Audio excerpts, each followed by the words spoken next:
ಗೆ ಸಂಪೂರ್ಣ ವಿಶ್ರಾಂತಿಯನ್ನು ಅನುಭವಿಸಲಿ.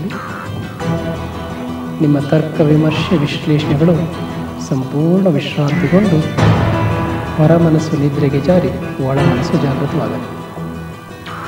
ಹರ್ಷಿತನ್ಗೆ ಈಗ ಪ್ರಸಕ್ತ ವರ್ಷದಲ್ಲಿ ಸೆಕೆಂಡ್ BCom ಓದ್ತಿದ್ದಾಳೆ.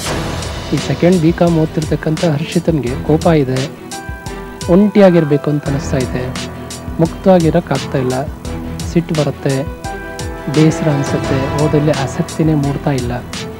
ಇದೆಲ್ಲದರ ಮೂಲ SSLCಯಲ್ಲಿ ತುಂಬ ಬೋಲ್ಡ್ ಆಗಿದ್ದಂಥ ನೀನು ಯಾವ ಘಟನೆಯಿಂದ ಈ ಒಂದು ಸಮಸ್ಯೆಗಳು ನಿನ್ನಲ್ಲಿ ಸೇರಿಕೊಂಡು ಅನ್ನೋದನ್ನು ಮೈಂಡಲ್ಲಿ ಸ್ಕ್ಯಾನ್ ಮಾಡ್ತಾ ನೋಡಿ, ಅದು ಯಾವ ಘಟನೆಯಿಂದ ಬಂದಿದೆ ಆ ಮೂಲ ಘಟನೆಗೆ ನಿನ್ನ ನೆನಪನ್ನು ತಗೊಂಡು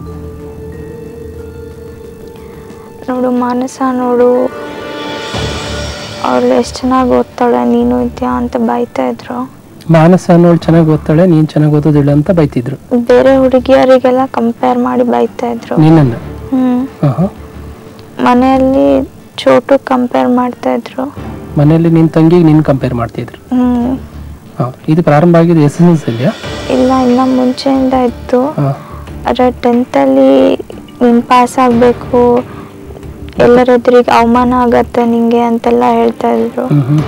ಫಸ್ಟ್ ಭಯ ಇತ್ತು, ಅದನ್ನು ಜಾಸ್ತಿ ಆಗ್ತಾ ಇತ್ತು. ಅದು ತುಂಬ ಹರ್ಟ್ ಆಗ್ತಾ ಇತ್ತು. ಅದು ಸಿಟ್ಟು ಹೊರಗೆ ತೋರ್ಸೋಕ್ಕಾಗದೆ ನಾ ಹಾಗೆ ಮಾಡ್ಬೇಕಂತ ನಾ ಬಿಹೇವ್ ಮಾಡ್ತಾ ಇದ್ದೆ. ಇದು ಗ್ರ್ಯಾಜುವಲ್ ಆಗಿ ಪ್ರಾರಂಭ ಆಗಿದ್ದ ನಿನ್ನ ಲೈಫಲ್ಲಿ ಅಥವಾ ಒಂದು ಸ್ವಲ್ಪ ಅಂದರೆ ಕಂಟಿನ್ಯೂಸ್? ಇಲ್ಲ, ಡೇ ಬೈ ಡೇ ಕಂಟಿನ್ಯೂಸ್ ಆಗಿ 10th ಸ್ವಲ್ಪ ಜಾಸ್ತಿ ಇತ್ತು. ಎಕ್ಸಾಮ್ ಟೈಮಿಗೆ ಒಂದು ಲೆವೆಲಿಗೆ ಅಪ್ಪ ಅಮ್ಮ ಸಪೋರ್ಟ್ ಮಾಡಕ್ಕೆ ಬಂದಿದ್ರು.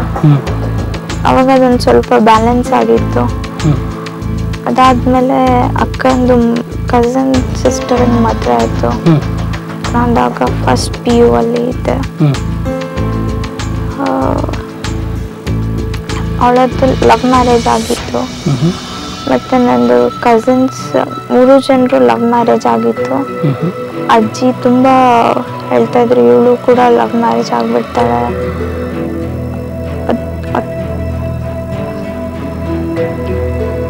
ತುಂಬ ಕಷ್ಟ ಅನಿಸ್ತಾ ಇತ್ತು ನನಗೆ. ಎಕ್ಸ್ಪೀರಿಯನ್ಸ್ ಮಾಡೋದನ್ನು ಯಾವ ಥರ ಕಷ್ಟ ಅನಿಸ್ತಾ ಇತ್ತು? ಎಕ್ಸ್ಪೀರಿಯನ್ಸ್ ಮಾಡಿ ಮೈಂಡನ್ನು ಅಗ್ರ ಮಾಡ್ಕೊ.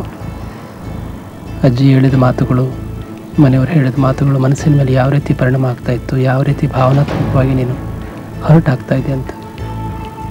ನಾನು ಹಂಗಿಲ್ಲ, ಇವ್ರು ಯಾಕೆ ಹಂಗೆ ಹೇಳ್ತಾರಂತ ಬೇಜಾರಾಗ್ತಾ ಇತ್ತು. ಅಪ್ಪಾಜಿ ಒಂದ್ಸರಿ ಸಪೋರ್ಟ್ ಮಾಡ್ತಾ ಇದ್ರು, ಒಂದ್ಸರಿ ಅವರು ಹಂಗೇನೆ ಬೈತಾ ಇದ್ರು. ಬಿಕಾಸ್ ನಂಗೆ ತುಂಬ ಹುಡುಗರು ಫ್ರೆಂಡ್ಸ್ ಇದ್ರು. ಅದಕ್ಕೆ ನಾನು ಓಡೋಗ್ತೇನೆ ಅಂತ ಗೆಸ್ ಮಾಡ್ತಾ ಇದ್ದೀನಿ. Which is not real, which is not true. ಅವರು ಸಸ್ಪೆಕ್ಟ್ ಮಾಡ್ತಾ ಇದ್ದಿದ್ದು. ಬಟ್ ನಾನು ಹಂಗಿಲ್ಲ ಅಂತ ಹೇಳಿದ್ರೆ ಅವ್ರು ಅರ್ಥ ಮಾಡ್ಕೋತಾ ಇರಲಿಲ್ಲ. ನಿನ್ನ ಭಾವನೆಗಳನ್ನು ಸರಿಯಾಗಿ ಅರ್ಥ ಮಾಡ್ಕೊಳ್ತಿರ್ಲಿಲ್ಲ. ನಿನ್ನ ಫೀಲಿಂಗ್ಸನ್ನು, ನಿನ್ನ ಎಮೋಷನ್ಸನ್ನು ಸರಿಯಾಗಿ ಅರ್ಥ ಮಾಡ್ಕೊಳ್ತಿರ್ಲಿಲ್ಲ ಅನಿಸ್ತಿತ್ತ? ಮನೆಯವರು ಮತ್ತು ಅಜ್ಜಿ. ಹೊರಗಡೆ ಸಮಾಜದಿಂದ ಏನಾದರೂ ಹರ್ಟ್ಸ್ ಆಗಿದೆಯಾ?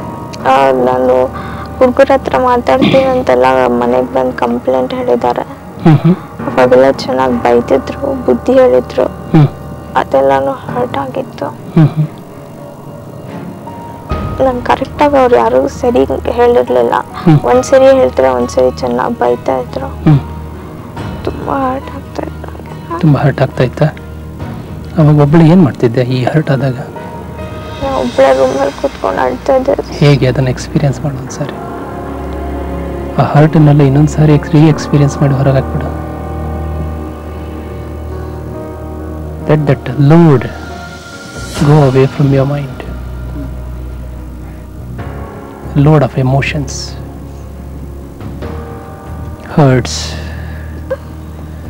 ದೇಹದಲ್ಲಿರ್ತಕ್ಕಂಥ, ಮನಸ್ಸಲ್ಲಿರ್ತಕ್ಕಂಥ, ಹಾರ್ಟಲ್ಲಿರ್ತಕ್ಕಂಥ ಎಲ್ಲ ಎಮೋಷನ್ಸ್ ಅನ್ನು just drain it out. Want to cry, cry. Just allow that load to go away. ಅದೇನೇನು ಸಪ್ರೆಸ್ ಮಾಡಿದ್ವಿ ಅದೆಲ್ಲ just express in the state of mind. ಆ ನೋವೆಲ್ಲ ಹೋಗಲಿ.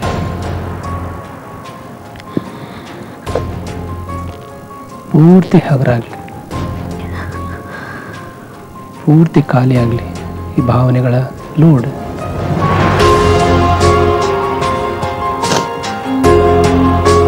S S.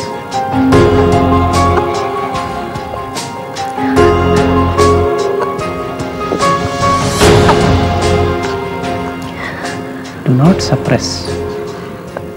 Want to cry? Cry.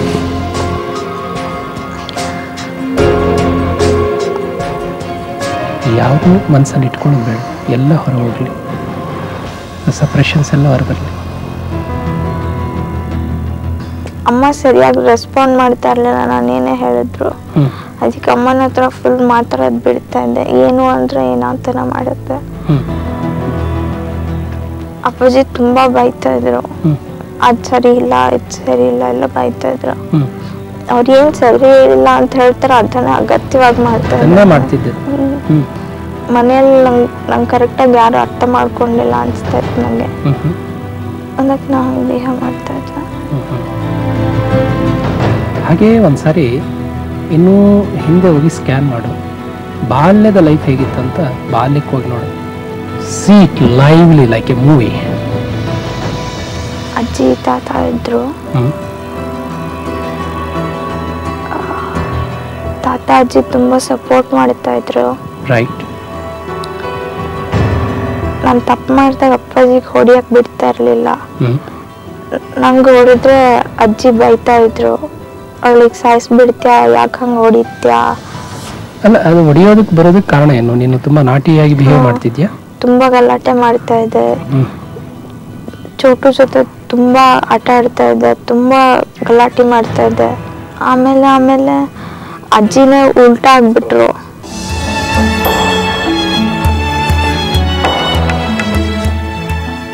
ಒಂದು 5 ಸ್ಟಾರ್